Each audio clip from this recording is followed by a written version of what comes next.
in the past, everyone loves game-winning hits. They love game-winning shots. They love game-winning walk-offs in any sport.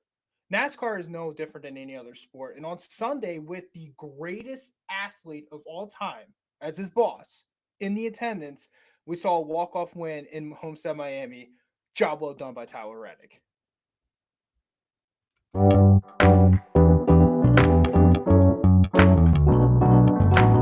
Powered by Riverside.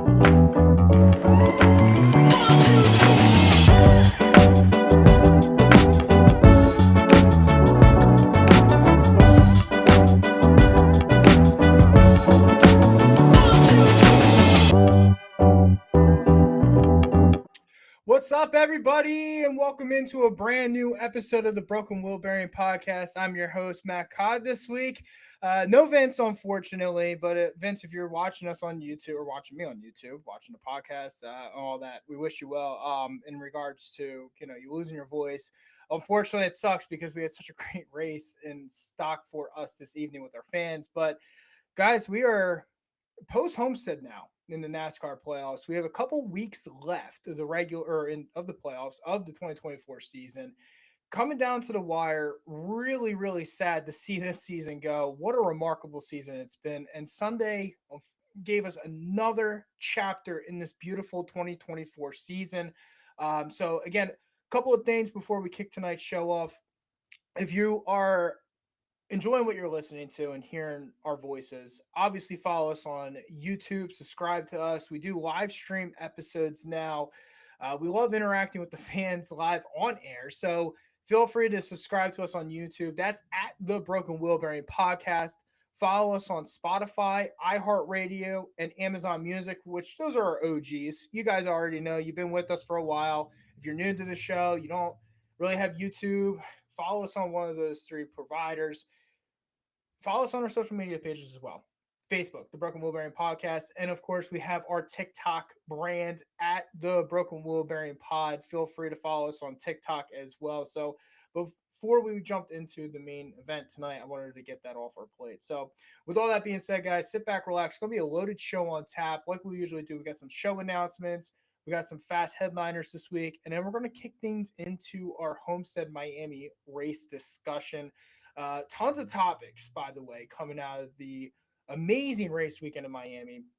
Oh man, I love that track. It's gorgeous. It's might be a show on the road in 2025. I'm just saying it's at the time frame. So um we'll be talking a lot about the topics as well. If you're following us on YouTube on the live stream, feel free to chat with us. We'll try to get to the chats as fast as possible. Like I said, riding solo with you this evening. So sit back and relax. Here we go. Let's take the green flag out on tonight's episode. Show announcements. The first show announcement that we have this week, you've been hearing us talk about it for a couple weeks now. We are going to Martinsville. That's right, the paperclip.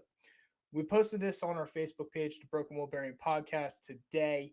Upcoming shows we have tonight with all of you, post Homestead. Then we're going to be doing a live episode at Martinsville. Technology depending. Bear with us. It's probably our first time doing a live stream at the track. So we'll just bear with us. Like I said, our goal is to have a live stream. But yes, we'll be at Martinsville to do a live stream event. Hopefully, you can join us at Martinsville if you're down at the race. We would love to have you join us. And we have a couple koozies to give out to our fans as well. Second, show announcement this evening. Another one that you've been hearing us talk about for a couple weeks now, and I still continue wanting to take time out on every single episode, probably until the end of the season on this. And that is honestly to anyone impacted by Hurricane Milton or Hurricane Helene. My condolences out to all of you. We're thinking of you. We're wishing great recoveries for every single one of you.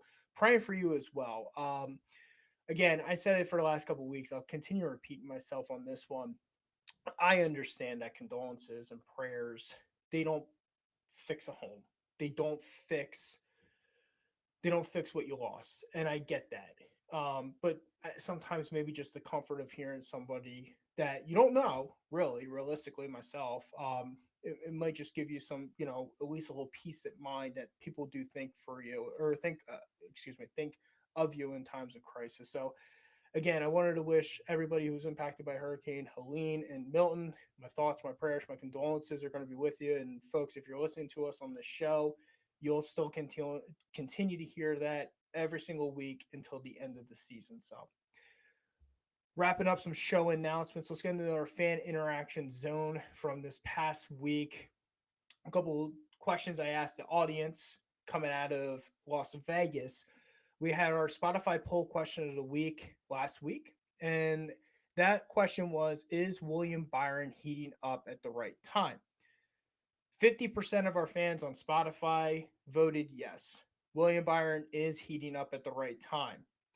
And then 50% of our fans said no, he is not heating up at the right time. Interested to hear the people that said no. As I mentioned last week with stats and everything, I wanted to have you discuss, like, I want you to chime in if you're listening to us on live stream. I gave you the stats last week. I think William Byron, personally, to me, is heating up at the right time. Another top 10 this past week at Homestead. Right now, he is above the cut line. If the playoffs ended today, he'd be above the cut line. So I'm interested to see the people who said no. Feel free to chime in. Let us know why you said no in regards to William Byron not heating up at the right time. Our Facebook question of the week. Now, another week I got to eat a lot of crow, right? Um, Facebook question of the week last week I asked was, is is it worth winning the regular season points championship? Third year in a row, we now have seen the regular season champion struggle in the playoffs. So I definitely ate a lot of crow this past week, guys, on the race winner, who happened to be the regular season points champion. Neil, our good friend, he checked in on Facebook and said, since Reddick is my guy, I'll try not to be too biased. But yes, winning the regular season points championship is worth it. The 15 playoff points are huge. Without them, he wouldn't have even made it to the round of 8. And in Neil's question, I totally agree with what he just said. Him winning the regular season points championship 1000% helped him advance through the round of 16, the round of 12, where he was struggling massively. He wrecks at Vegas. So he had enough points to at least attempt the round of 8. And clearly, we'll talk about him later in this show. We clearly have finally seen that regular season points championship pay off where it is deserved, and that was with Tyler Reddick. So continue answering our continue answering our questions on Facebook at the Broken Wheel Bearing Podcast, our Spotify questions on Facebook, and answer our Spotify poll questions on Spotify when you listen to the episode. Also, again, this is why we're so excited about the live stream. If you are listening to us live on air, the fan interaction zone, please chime in. If I don't see your chat, that's fine. We'll get back to you probably towards the end of the episode and discuss some things from, we talked about in the fan interaction zone. Feel free to chime in. We definitely want to engage with all of you. I like the idea of live streaming. Let's get the answers. Let's get the question out right away because we can answer it instead of waiting for a week. So, but if you want to answer us on Facebook, again, Facebook, the Broken Wheel Bearing Podcast. Poll questions are always posted on Spotify. Just click after the episode is done. Just click on this yes or no to our poll question. So, all right, that's going to take out the green and white checker tonight on our fan interaction zone and show announcements. And now we are going to officially take the green flag out on the next segment of our episode tonight. And that is our sponsorship updates / fast headliners, courtesy of jski.com. Follow them on Facebook, X, or by web at www.jski.com. Sponsorship update number 1. If you're going to Martinsville, like us, Richard Petty and his family will serve as the Grand Marshals for the Xfinity 500 at Martinsville Speedway this Sunday. Update number 2. NASCAR conducts wet tire tests at Homestead, Miami. NASCAR held its first wet weather tire test at an intermediate track on Monday, and the first reports were positive. So, pretty exciting news that we're testing at 1.5 milers now with the wet weather tires. Homestead, Miami is a 1.5 miler. That's pretty exciting because that could be a real big game changer at some of these tracks coming up in case of, Coke 600. If it gets rain delayed again, maybe we can get on the road a little bit with that. Update number 3: Team Penske, Shell, and Joey Logano Foundation to team up for hurricane relief at Martinsville this upcoming week. Pretty exciting news with that. I know, as I just mentioned, a lot of people impacted by Hurricane Milton, Hurricane Helene. Love to see more foundations team up and try to get some donations and help out citizens impacted by the hurricanes. Update number 4: Spire Motorsports, excuse me, folks, partners with Optic Gaming Gamebridge at Martinsville Speedway. Optic Gaming, founded in 2006, is an industry-defining global esports media and entertainment organization based in North Texas. Update number 5: 2-1 nicotine pouches will be sponsoring MBM Motorsports in the final 2 Cup races of 2024. Motorsports Business Management, MBM Motorsports, has signed 2-1 nicotine pouches to a multi-race sponsorship deal to conclude the 2024 NASCAR Cup Series schedule. Update number 6: Jeremy Bullins, no longer crew chief at Wood Brothers. Team Penske says that Bullins is no longer with the organization and is pursuing other opportunities. Update number 7 for our fans: NASCAR officials award Bobby Allison with 85th Cup victory for winning Bowman Gray race in 1971. NASCAR today announced that Bobby Allison as the official winner of the NASCAR Cup Series Myers Brothers Memorial at Bowman Gray Stadium on August 6, 1971. The NASCAR record books have been updated to reflect Allison in sole possession of 4th place on the all-time Cup Series list with 85 wins. We'll come back to that in a second. Update number 8: Team Amerivet planning partial schedule in 2025. As for the team's on-track future, co-owner Becky Moody said 2025 will be its busiest season yet, as it plans on running anywhere between 15 to 17 races in 2025. So another small market team going to be coming up into the ranks, getting into some races. Update number 9: Michael Phelps will be the honorary pace car driver for NASCAR Cup Series Championship race at Phoenix next week. Update number 10: Myatt Snyder competing for DGM Racing at Martinsville.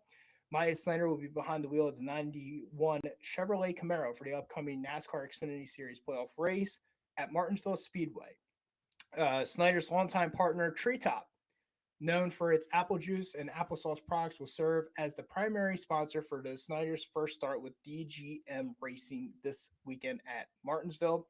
And then update number 11: Justin Allgaier and Brandt Professional Agriculture signed multi-year extension with JR Motorsport. So you will be seeing the Brandt sponsorship, this Brandt organization, back with Junior Motorsports and Justin Allgaier for the foreseeable future. So the one I wanted to get back to, folks, and again, all these sponsorship updates are courtesy of jski.com. Follow them at www.jski.com or on Facebook or by X. Going back to the Bobby Allison one. This one was really interesting when it came out. I didn't really know much about it. So if we have an older fan base that knows more about that race and Bobby Allison, feel free to chime in on our live stream. If you're listening to us on live, feel free to chat to us about it. This is very, like I said, this is very interesting. The reason why is because Bobby Allison is now credited for 85 wins in the Cup Series. For a while, there was a tie with a couple drivers at 84. Bobby Allison was one of them. So now to kind of officially get awarded the win, you kind of break that tiebreaker on the all-time NASCAR wins list. I'm interested to see why Bobby Allison was not deemed the winner at the time. Again, I would have to go back, watch the race again. If we have an older fans, anyone listening on the live stream app, if you remember watching that race, please share with us on the chat on why Bobby Allison at the time was not granted the win. But like I said, now this kind of breaks that tiebreaker up at the all times NASCAR wins list. Let me pull that up in a second. But yeah, like I said, it's an interesting scenario with that in regards to why he was not deemed the winner at the time. So yeah, it was pretty cool. It was pretty cool to read that. It was pretty cool to see that. I enjoyed that. Another article or another fast headliner, excuse me, folks, that I really thought was pretty cool was Spire Motorsports.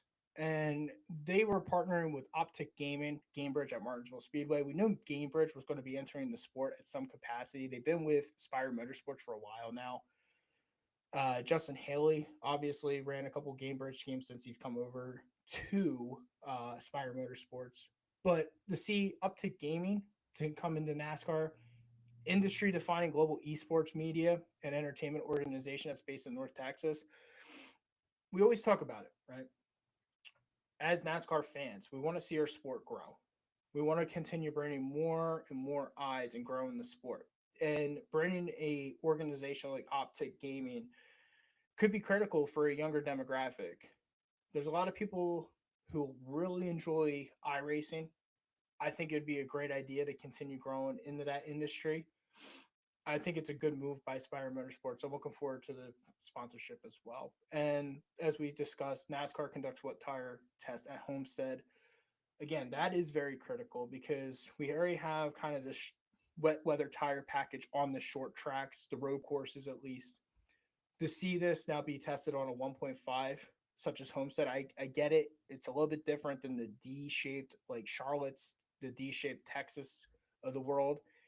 But I'm all on board of trying to get these races in on the scheduled date.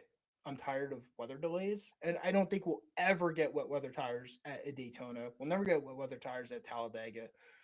Probably Atlanta's out just because of the restrictor plate, but to see more testing to be done on these wet weather tires is really cool. And again, we're all about growing this wonderful sport with more fans and try to keep the schedule moving along as much as possible. So again, all sponsorship updates courtesy of jski.com. Follow them on Facebook, X, or by web, www.jski.com. So, okay, we're going to take the green and white checkered this evening on our Broken Woolberry news dump. We're going to be fast headliners. No big article this week. There was rumblings of something in the works. I couldn't confirm it before the episode, and I didn't want to present it on air. We're hoping because of multiple episodes this week, right? We got tonight, Sunday at Martinsville, next Tuesday. Hopefully that information I was looking at, hopefully that gets confirmed and finalized, and I can share that information with all of you on Sunday at Martinsville. So no article of the week. I think it's the first time since I started this podcast that there's no article of the week, which is kind of nice, but the fast headliners are a lot quicker. They're a lot fun, but I do miss the articles of the week. So we're actually going to take the green and white checkered on that. And while we do that, I want to check our YouTube chat. We have some fans that chimed in. Want to get you the recognition on there. Our studio chat. I'm sorry, clicked the wrong one. Trioval. If you didn't like what went down on Sunday, then you're not a fan of racing in any way. That was amazing. Oh man, that is exciting news for the 1.5 mile tracks and weather. Trioval, completely agree with you on that. As I said, it's exciting with the 1.5 milers getting some wet weather tire action, and hopefully we can keep the schedule moving along, especially if there's some race, weather, especially if there's weather that's going to impact the race. The one before we get to Homestead, off topic, but when I think of the wet weather tires, and I think of races that were scheduled that went on for days. I think as NASCAR fans, I always think of that 2020 playoff race in Texas, right? It just felt like we were down there for like 20 days, even though we weren't. We were down there for, I think the green flag dropped. They got through, I believe, 37 to 60 laps, somewhere in that time frame. And then all of a sudden, the ice and the rain came through. And then we were down there. It was supposed to be ran on Monday. It was supposed to be ran on Tuesday. And then I think by Wednesday, they had an opening like Wednesday at 4 o'clock down there. And this is, and I get NASCAR will never race on ice. Don't get that confused. They're never going to race on a torrential downpour. They're just going to, if the track's wet, they're going to keep it rolling. But I think that's why I'm pretty excited about these wet weather tires on a 1.5. Um, I don't think that it's necessary that we're down there for so many days. Now, granted, it was one time over the last 4 years.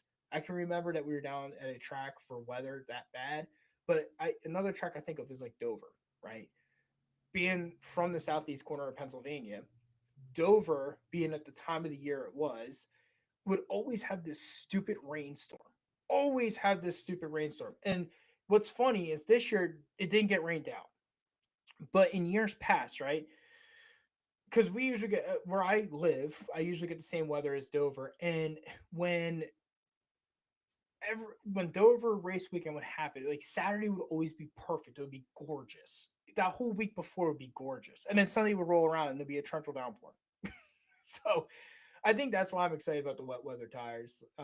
Is for like tracks like that. Same with Texas, and so I'm hoping NASCAR is able to expand their wet weather tire portfolio to say the least. So, all right, let's take the green flag onto our Homestead race weekend. And man, oh man, what a weekend it was down in the Sunshine State of Florida at one of my favorite tracks, to be honest with you, Homestead, Miami. We're going to discuss winners real quick. Grant Enfinger won the Baptist Health 200 on Sunday. Austin Hill ended up winning the Credit One NASCAR Amex Credit Card 300 on Saturday as well. And Tyler Reddick ended up winning the Straight Talk 400 on Sunday. So let's get into some BWB thoughts this week.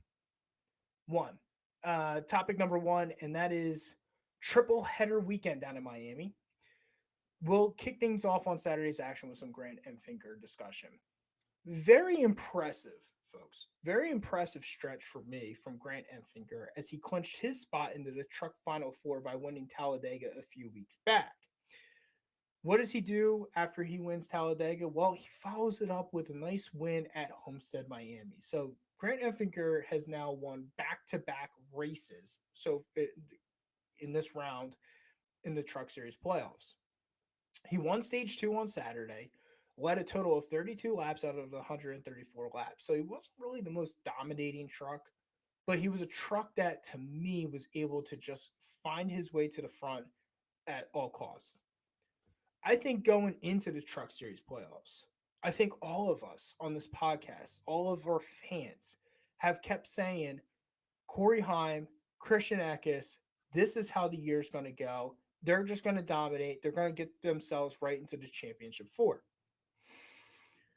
Corey Heim has been really good. Christian Eckes has been very good as well, right? Corey Heim led 68 laps on Saturday's truck race. He was a really good truck. But I'm really starting to like what I see from Grant Enfinger. Not a dominating truck, like I said. Not a truck that I'm like, oh, wow, Grant Enfinger has been complete total dominating this year. But a driver that is able to get to the front, stay in the front, and take care of business. And I think that's why I really like what Grant Enfinger has done the last 2 weeks. Talladega, always going to be a wild card, no matter what way you put it. Everybody's got a shot at winning Talladega. I like what Grant Enfinger did at Homestead better. I do. And the reason why is because it takes talent to win at some of these tracks, not super speedways. Super speedways are a talent within itself, but it's different to win at a super speedway than a 1.5 like Homestead. It has been, like I said, it's been a remarkable back-to-back race stretch for Grant Enfinger, and I do strongly believe he is now becoming a driver that is getting momentum at the right time. He's starting to heat up and could, I'm not saying will, but could possibly overcome the dominance of Corey Heim and Christian Eckes. One thing I think that a lot of people forget too, Grant Enfinger was in the championship four last year at Phoenix, number one. Number two, he almost won the championship race at Phoenix in that debacle of a race where it was caution after caution after caution. I like what Grant Enfinger has become and what he's doing late in the season. I do give him a very good possibility of beating out Corey Heim and Christian Eckes. Do I think it will happen? Probably not, but I like the ability of the driver. Final announcement, final truck race for the round of 8 will be Friday at Martinsville. So Martinsville, oh boy, it's going to be an exciting weekend down there. As we were talking about the lower level series, let's talk about the Xfinity series. And how about Austin Hill? Well done by Austin Hill, folks. Well done. We, we, aka myself, on the Broken Wheel Bearing podcast, have been ultra critical of what Austin Hill is in the Xfinity series. To me, this year, Austin Hill has won 3 restrictor plate races and then he won Homestead this past weekend. I think the one thing I look at when I watch Austin Hill is that it was difficult to root for a guy like that because the temper tantrum they threw at Charlotte with Cole Custer, complaining about colleague racing at Coda, but he's been really quiet since. We really haven't heard much about it. Saturday, Austin Hill ends up winning the Credit One NASCAR Amex Credit Card 300 over Cole Custer. Austin Hill, folks, started this race in 16th. He was the lowest qualifying playoff driver in Saturday's race. Austin Hill ended up winning stage 1 and stage 2 while leading 82 laps. But it's what he was able to do at the end of the race that was very impressive for me. With 11 laps to go, Austin Hill passed Cole Custer for the lead and came across the checkered flag at 3.05 seconds ahead of Cole Custer. So not just did he get the lead, but then he put distance on himself between himself and Cole Custer. And I think that was really what was impressive because here's a guy that I think a lot of us in the community don't know or like as a prospect. And what do I mean by that? Well, again, restrictor plate racing is a special talent. Look at Ricky Stenhouse Jr. Look at Michael Waltrip. It's a talent. It's a skill set. But when I look at the skill set, how does that translate to a championship? And it doesn't. Because you're going to have to win on a race and on a track that's non-restrictor plate. To me, I think what's amazing, like I said, is that how he overcame, winning this race, but then putting distance on a track that he's really not notorious for running well at over Cole Custer, who has been massively consistent all season long. It was impressive what Austin Hill did. And that's why I'm saying I got to give him a lot of credit for somebody, like I said, myself, who gives him a lot of shit all season long. As I mentioned, the temper tantrum in Charlotte, the, crying about colleague racing, only winning at restrictor plate races. Well, he proved a lot of people wrong on Saturday, excuse me, I keep saying Sunday.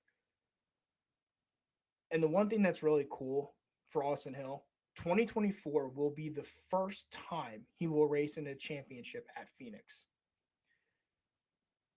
Now, we have 2 tickets punched for the championship at Phoenix in the Xfinity Series with Austin Hill and AJ Allmendinger. I think 2 drivers a lot of people saw and felt like they could be championship caliber drivers, but I feel like a lot of people in the community felt like they were a step below. I feel like a lot of people were much higher on Chandler Smith, Cole Custer, Justin Allgaier. Well, folks, Austin Hill and AJ Allmendinger punched their ticket by winning the last 2 races. And if the championship or if the playoff cutoff was this past weekend, one of these drivers, Cole Custer, Justin Allgaier, or Chandler Smith would not be making the playoffs. Now, we have one more race left in the Xfinity Series season before the championship race. And what I find fascinating is that there's 6 guys that could still win that race at Martinsville. Could you imagine a scenario where Justin Allgaier, who won a ton of stages all season long. Cole Custer, who completely was leading the points for a while. And Chandler Smith, who has won a couple of races in the Xfinity Series. Could you imagine if one of those guys does not make the championship four? It'd be, this is exactly what NASCAR wants. NASCAR wants whoever makes the playoffs to have the ability to get to a championship run, just like in any other sport. We talked about it last week, right? You gotta have a hot goaltender, you have a hot pitcher, you gotta have hot bats. You know, your defense gets hot at the end of the NFL season. You can run that through the playoffs. It's no different than NASCAR. You could end up getting somebody that has the ability to hit the right momentum at the right time. Doesn't matter what you did in the regular season. What have you done for me over in the Cup series? It's 10 races. In the Xfinity series, it's what, six? Six races, I think. Yeah, six races. Or seven, excuse me, seven, sorry. So that's what I'm saying. It's fun. Austin Hill, AJ Allmendinger ended up punching their ticket. They were both below the cut line. And like I said, I guess my Spotify question or my Spotify poll question of the week is going to be, and you can answer if you're listening to us on live stream right now on YouTube, you can answer this question on live. Um, Out of these three drivers, which one is the one that gets eliminated from the Xfinity Series Championship 4? Cole Custer, Justin Allgaier, or Chandler Smith? And again, you can vote now if you're listening to us live, or you can wait until the episode is posted on Spotify and vote there. And again, the Spotify poll question of the week is going to be, out of these three drivers, which driver gets eliminated, or which driver does not make the championship four in the Xfinity Series? And that's Cole Custer, Justin Allgaier, or Chandler Smith. So, hoping to get some good answers back from our poll question of the week. And again, credit to where credit's due. Austin Hill, I gave you a lot of hate this whole season.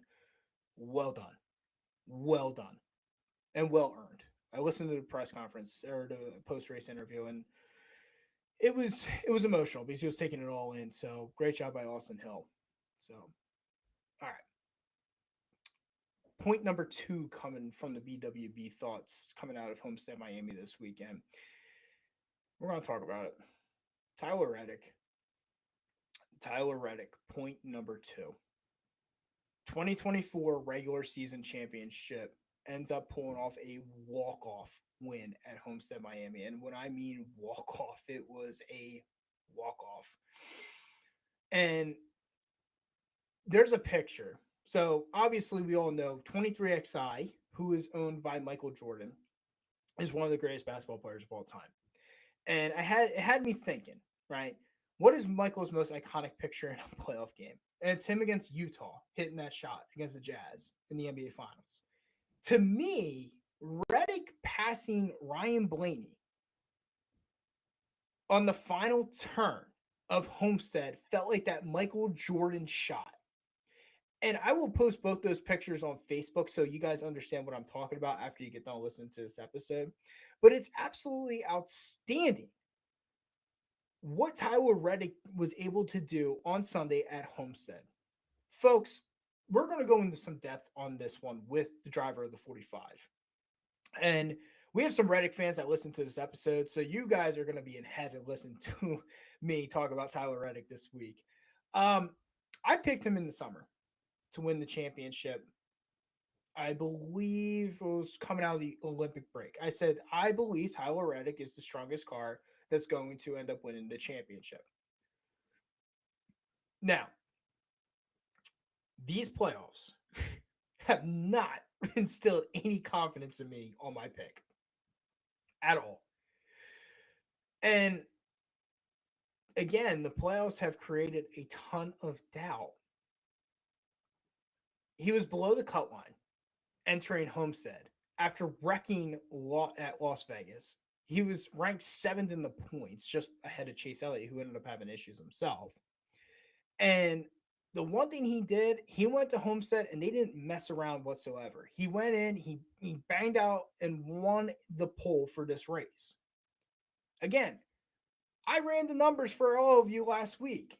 I showed you guys and I told you guys Tyler Reddick is falling apart. And I feel like an idiot for saying that because he was my championship pick. My whole thing with Tyler Reddick was it was completely abysmal entering this past weekend in Miami. He had an average finish coming out of Vegas of 20.7 with only one top 10 in the 2024 playoffs. Going into Homestead, Tyler Reddick ended up having 5 finishes of 20th or worse in those 7 playoff races. But you know what the beautiful thing about the NASCAR Cup Series playoffs is? All it takes is a win and get in. And that's what the driver of the 45 did on Sunday. Massive heartbreak for the remaining drivers of the NASCAR Cup Series playoffs, outside Joey Logano, because Logano clutched last week. Massive heartbreak for all of the other drivers in the 2024 Cup Series playoffs. But this, to me, felt like NASCAR's Michael Jordan moment. And like I said, there's that picture of Michael in the NBA Finals against Utah. And then I look at Tyler Reddick passing Ryan Blaney on the high line coming out of turns 3 and 4. Tyler Reddick also led a race high of 97 laps and won stage 1 while finishing stage 2 in 4th. With the pressure of Michael Jordan on the pit box, Billy Scott, to me, I thought made a very aggressive call, but a call that was like, if it works, it works. We're banking on getting a caution. And if it doesn't, well, that's the end of our day. And eventually, Tyler Reddick ended up having the pit. He ends up yielding the lead over to Ryan Blaney and Kyle Larson, who are now duking it out. And then a blessing came out of the middle of nowhere. Kyle Larson got very aggressive, tried to get around Ryan Blaney, instead tries to squeeze his car between Blaney and Austin Dillon, and ends up just getting aero blocked and ends up getting the car to spin around.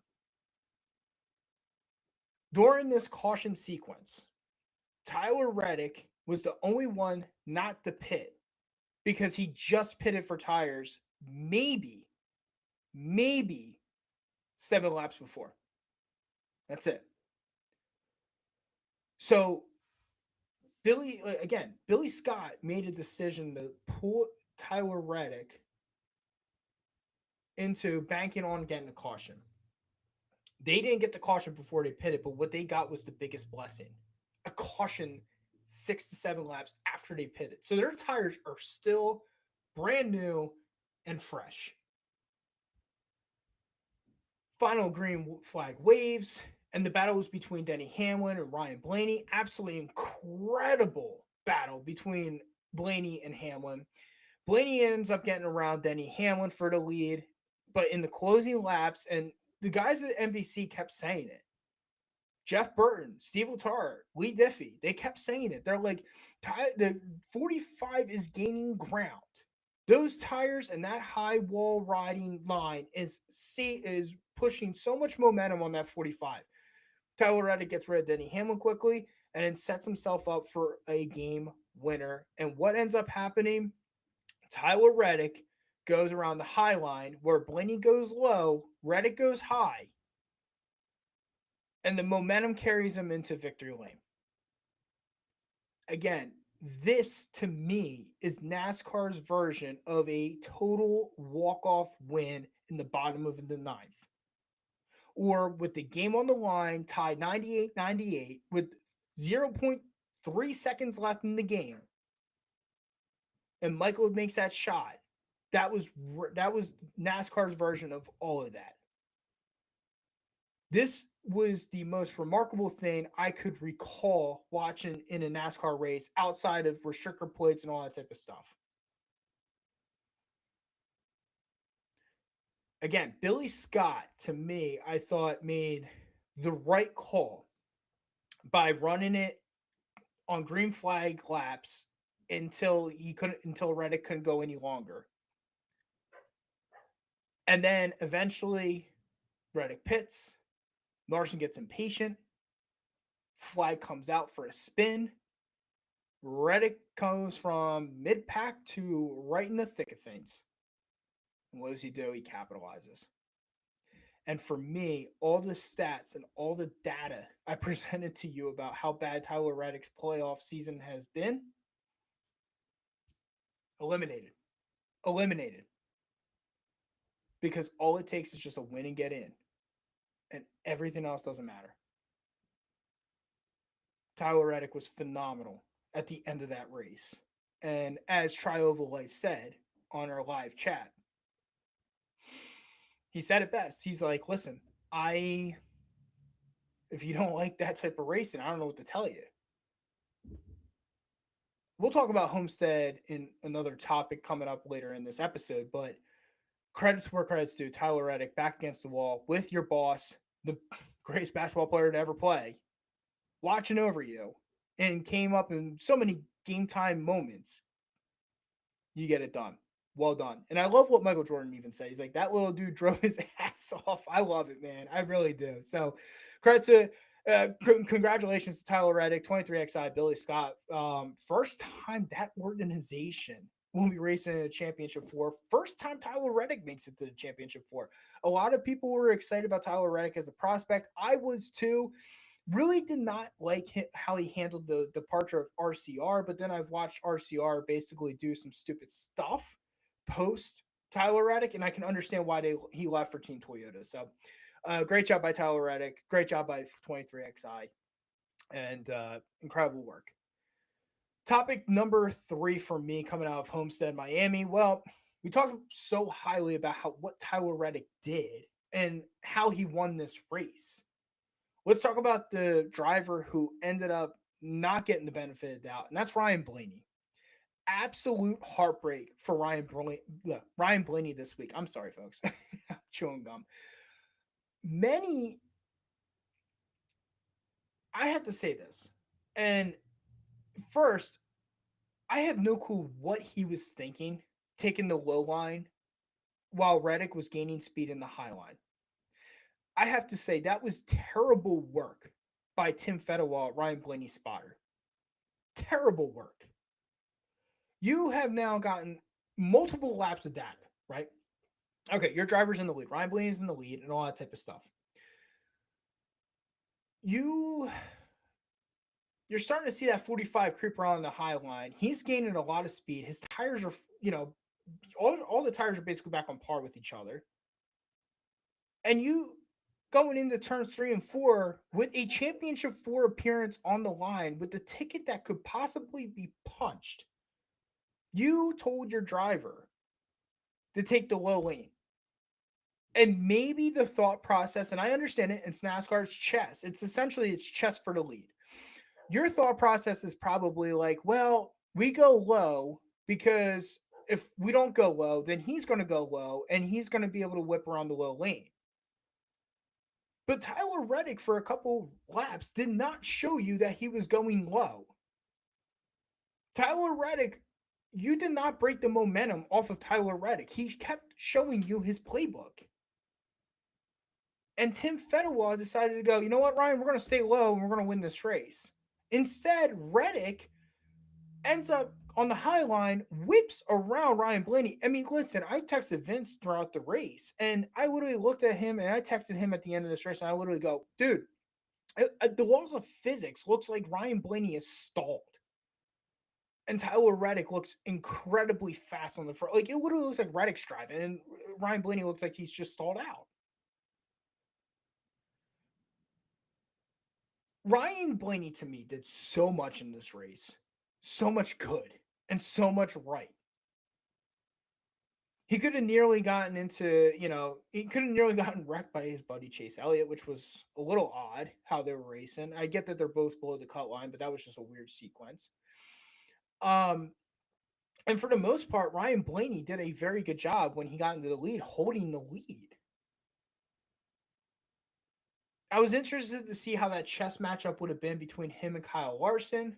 But again, Kyle Larson did get impatient and ended up wrecking.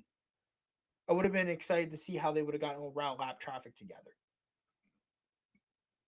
But like I said, he did so much good and so much right in this race at a track he's not good at, really, until last year.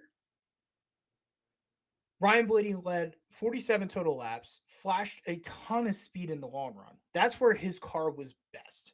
Hands down, his car was the best in the long run. He started 20th in this race, ended up getting in the top 10 within the first 50 laps. Ryan Blaney also finished stage 1 and 4th and stage 2 and 5th. Similar to Tyler Reddick, who ended up winning this race. So a lot of it's going to be, done, or a lot of the bad playoff stats are going to be pretty much thrown out the window at this point. He's locked in championship 4. Ryan Blaney's not. Ryan Blaney's 2024 playoffs have been really inconsistent roller coaster. Imagine a roller coaster. Just goes up, down, up, down. That's Ryan Blaney all season long. Or all playoff long, right? Entering Homestead, Blaney had an average finish of 18.8. That's not going to cut it and win a championship. It's just not. But leaving Homestead, Miami, he's got a 16.75 average finish now. Problem is that he came up just short, but was able to collect the second place finish. With the second place finish, as mentioned, it raised his average finish to 16.75. But folks, if you're a Ryan Blaney fan, I deem this now officially he is in must-win mode at Martinsville. But if you're a Blaney fan, the benefit of doubt for me is that Ryan Blaney goes to Martinsville. Ryan Blaney is an absolute terror at Martinsville. I like the 12 car going to Martinsville in a must-win situation. So if you're a Blaney fan, don't give up hope just yet. Unfortunately, this roller coaster playoff has definitely given Blaney fans a little heartburn. I would definitely say that. But I do like Ryan Blaney going into Martinsville. Topic number 4 coming out of Homestead. And we're going to talk about another driver who, again, had an opportunity to win this race. And that's Denny Hamlin. Another driver who entered the race at Homestead below the cut line this weekend. Finished stage 1 and 7th. He ended up winning stage 2. Denny Hamlin had a very interesting strategy to me, honestly. Him and Chris Gabehart stayed out on older tires while the rest of the field pitted a few laps earlier. So while the field pitted, Hamlin ended up staying out to try to collect enough distance between him and himself. So when he did pit, he had a shorter distance on fresher tires on the leaders. It was a really, really great strategy from the 11 car. I thought that was probably going to be the winning move. I did for a while. And even the guys in the NBC booth, they said it best. They're like, this could end up winning them the race because of this strategy.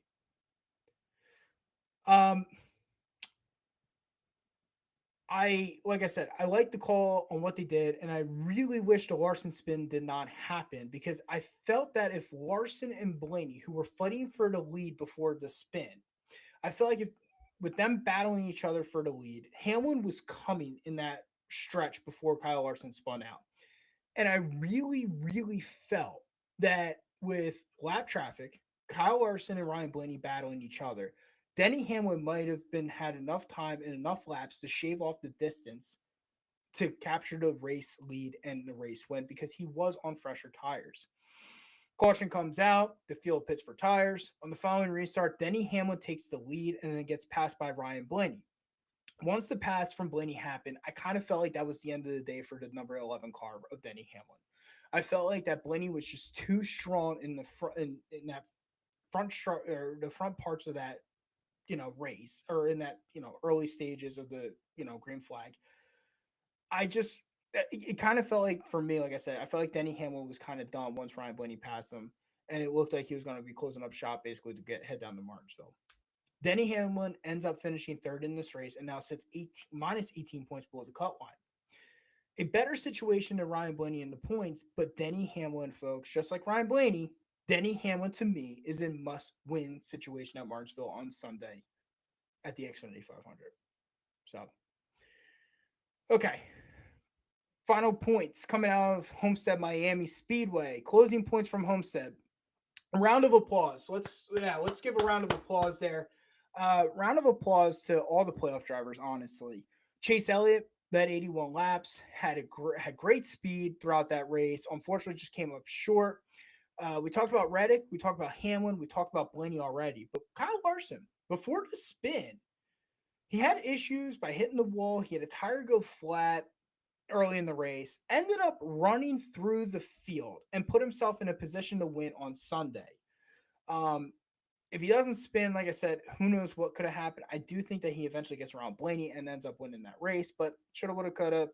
Larson is -5 in the points now below the cut line. And I got friends that are Kyle Larson fans, and they were just like, this is the most dominant car and all that type of stuff. And we'll talk about the NASCAR system in a second.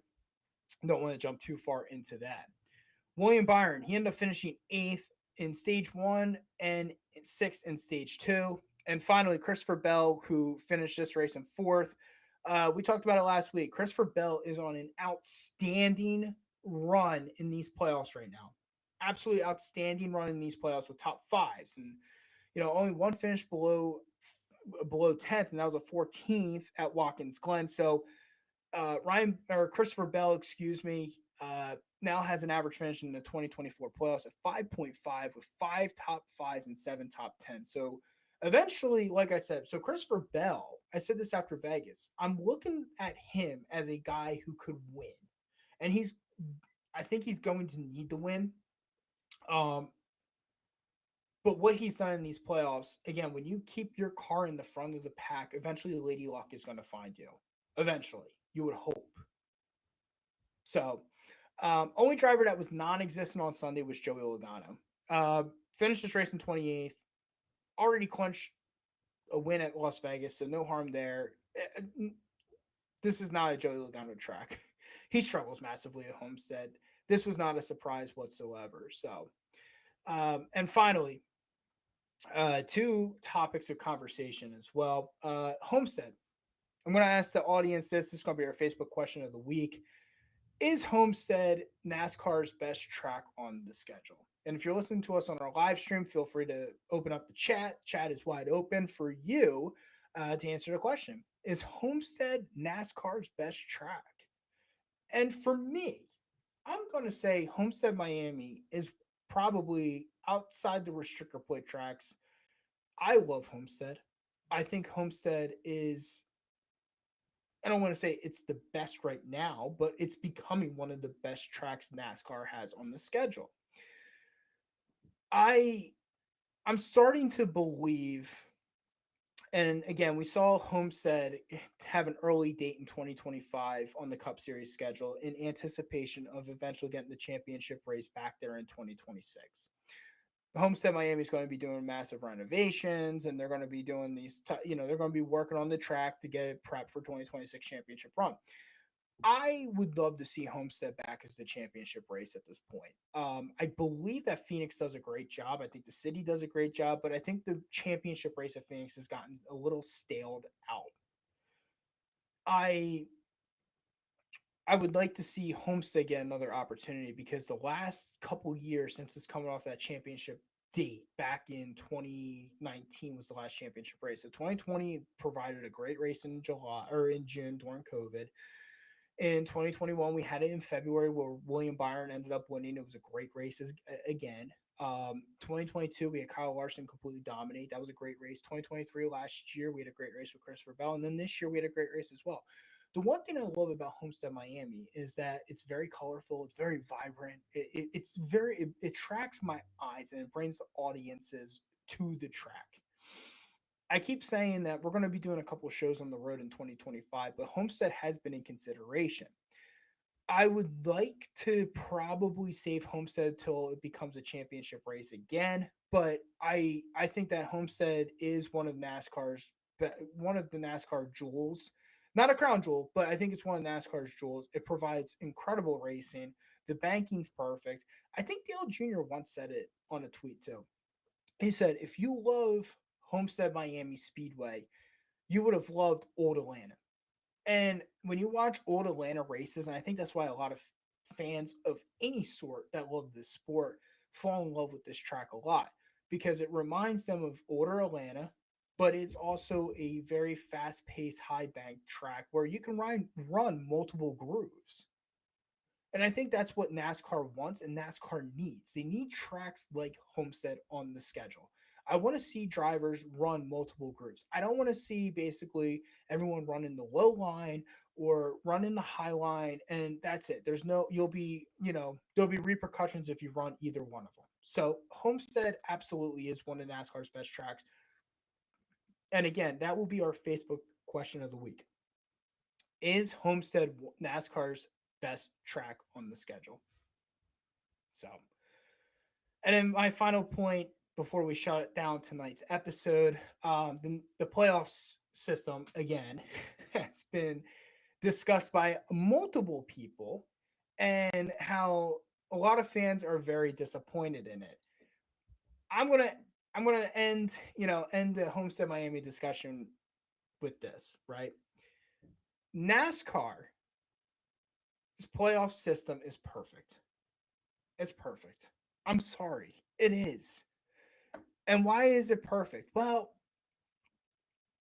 every sport in this country sits there and goes, well, we're going to seed our teams up and we're going to play to see who can go into a championship. NASCAR for years said, well, we're going to do who could be the most consistent throughout the whole entire schedule. Let me ask the audience this. Do you remember Matt Kenseth's 2003 championship? Is that a remarkable sports championship in this country's history? If you're a Kenseth fan, of course it is. Of course it is. But Matt Kenseth had one win. One. And it was in Vegas. It was week 3 of the season.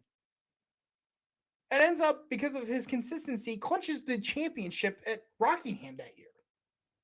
They had another race. They had another race to go to at Homestead. Dale Jarrett even said it. He's like, I clinched my 1999 championship at Homestead Miami. They still had another race to go. When NASCAR enacted this year, put this system in place, right? When they put this system in place, their goal was to make every race feel important going into the championship 4. We have now had this system in place since 2014. When it first got put in place, we had Ryan Newman, who was winless, almost, go down to Homestead Miami and was a championship favorite, or could have won a championship, excuse me. This system, to me, has produced some of the most memorable NASCAR moments / memories in the sport's history. And what do I mean by that? Okay, well, let's run through a couple of these championships, right? 2023, we'll look last year, 2023. Ryan Blaney, this system, Ryan Blaney did enough to get himself into a fighting opportunity and chance at Martinsville to win the race and go out to Phoenix and go win. And he did. Well, he won the championship. He didn't win Phoenix. 2022. Joey Logano. Okay, same thing. Logano, below cut line, ends up winning Vegas, ends up going out to Phoenix, wins the championship. 2021. Okay, everyone that sat there and said they wanted consistency and they wanted the best driver to win the championship. Well, you got it with Kyle Larson. But then fans complained that, he won too much. 2020. Chase Elliott. Denny Hamlin, Kevin Harvick dominated COVID year. Chase Elliott goes down back against his wall in Martinsville. He was 7th in the points. Goes down there, dominates Martinsville, and ends up winning the championship in 2020. Kyle Busch, 2019, memorable moments. I look at, it kind of ties it into what we see at Martinsville. Martinsville is one of the most critical races of the season in the fall. That elimination race, think about it since it's been in the round of 8. Mayhem at Martinsville, 2017. Denny Hamlin, Chase Elliott. Fighting for a championship, 2018. Joey Logano, Martin Truex Jr. beating and banging to the start finish line. 2019. William Byron trying to win his first race. Martin Truex Jr. gets around him. 2020. Chase Elliott goes down there, back against his wall, and wins the race. 2021. Alex Bowman, Denny Hamlin. We can go on and on and on. And why are these moments made? Because it's like any other sport. Moments like this were created by the playoff system that NASCAR set. And for the fans that complain about consistency and all that type of stuff in NASCAR, oh, well, we want consistency. They need to reward consistency more and all that type of stuff. This win format's stupid. I get it. Austin Dillon winning the race he did in Richmond was kind of stupid. So I have a solution for you. In order to be playoff eligible, you need to be 25th or higher in the points if you win a race. That's it. Done. But in the playoffs, anything can happen. It's just like any other sport: football, baseball, hockey, basketball. Don't we as NASCAR fans want our sport to be recognized for our athletes' success with backs against the wall? Don't we want that opportunity to showcase our sport? You may disagree with the playoff system, but this playoff system has done a great job of providing special moments and incredible, memorable memories of events that happened. This system has done a great job of creating those sport like picture perfect moments. It means more every single race when you're in the playoffs. Every single race is so critical for all these drivers. And especially in the round of 8, right? We have 8 guys still left in the playoffs that at any moment could win the damn race. And I understand, listen, there's one more new winner this week in Martinsville. I mean, right now, Christopher Bell's the guy at the cut line. Or he's third in the points, and he'd probably be the guy that makes it off of points. With all that being said, we have a race coming up in Martinsville because of this playoff system that now we have what? 6 drivers vying for 2 spots? And every single one of those 6 drivers can win this race on Sunday. On Sunday, they can win the race. Chase Elliott, Ryan Blaney, Kyle Larson, Denny Hamlin, William Byron, Christopher Bell, they've all won here. And I got fans sitting there complaining about how the system sucks because we want consistency. And again, I will ask our fans one last time. Do you remember Dale Jarrett's 1999 championship? Do you remember the 2003 moments of Matt Kenseth's championship? Do you remember Bobby Labonte's moments of his 2000 championship? No. No. The reason why we remember probably Jeff Gordon the most is because they won. 2002, Tony Stewart won the championship with 3 wins. But we're complaining about the system now that we may have a champion in the NASCAR series in 3 weeks that only had 2 wins or 3 wins. But we want the system to look like that. With all that being said, our playoff system is, to me, perfect. It gave us a moment like it did on Sunday at Homestead, Miami. A driver back against his wall and ends up pulling the upset and punches his ticket into Phoenix.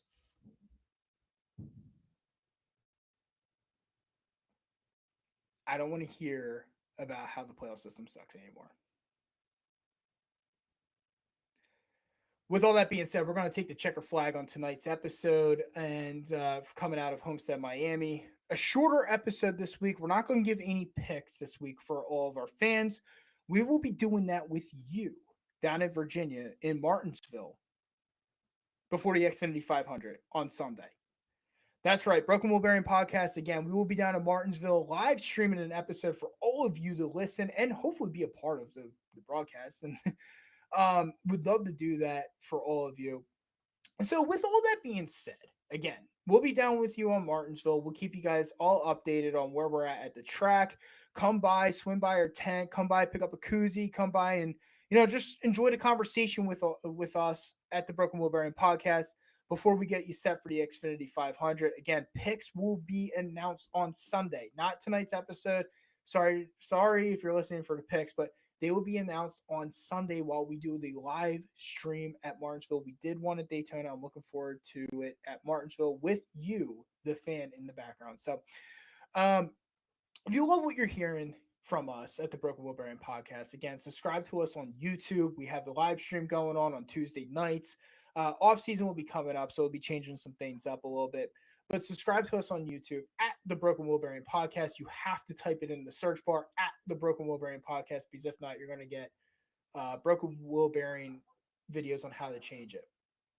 Follow us on, if you have TikTok, follow us on TikTok at the Broken Wheel Bearing Pod.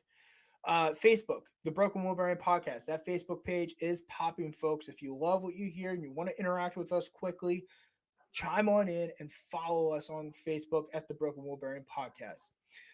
Finally, smash the follow button, the like button on Amazon Music, iHeartRadio, and of course our OG source, Spotify.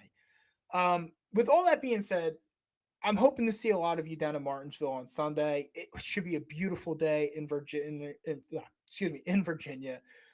I'm looking forward to being with you. I hope you enjoyed tonight's conversation. Like I said, rolling solo this week just because of Vince's throat. Hopefully we get him on the episode on Sunday. If not, he'll be back with us next week. Thank you so much for listening, and I look forward to chatting with all of you in the near future, maybe next week, hopefully down in Martinsville. With all that being said, have a wonderful and safe night. Enjoy your upcoming week, fall's time, and we'll chat next week. Or we'll chat on Sunday. Excuse me. We'll chat on Sunday. Live at Martinsville. Good night.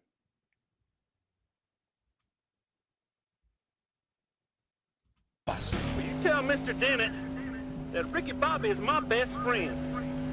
And it's shaking big time.